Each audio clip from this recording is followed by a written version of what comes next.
आज या निमित्ताने या सभागृहाला आश्वस्त करू इच्छितो, कोणतीही शंका मनात ठेवू नका। जी जी आश्वासनं आम्ही दिलेली आहेत, ज्या ज्या योजना आम्ही सुरू केलेल्या आहेत, एकही योजना आम्ही बंद होऊ देणार नाही।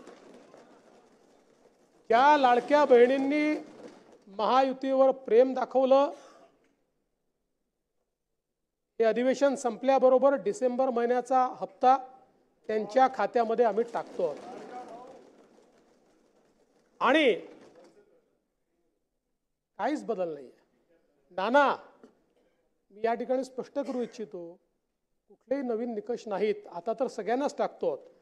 पण ॲपरंटली असं लक्षात येत आहे की काहींनी 4-4 खाती उघडलेली आहेत। तर जसं समाजामध्ये चांगल्या प्रवृत्ती असतात, त्याच्या काही वाईट प्रवृत्ती असतात। एखादी योजना जर चुकीच्या पद्धतीने कोणी वापरत असेल तर जनतेचा पैसा आहे, तुमची आमची सगळ्यांची जबाबदारी आहे की तो योग्य प्रकारे गेला पाहिजे। आता मागच्या काळात आम्हाला लक्षात आलं, माणसानीच 9 खाती काढली, आता त्याला लाडकी बहीण म्हणायचं कसं?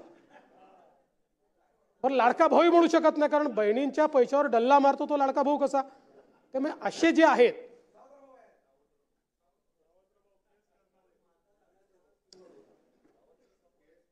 त्यामुळे शेतकऱ्यांच्या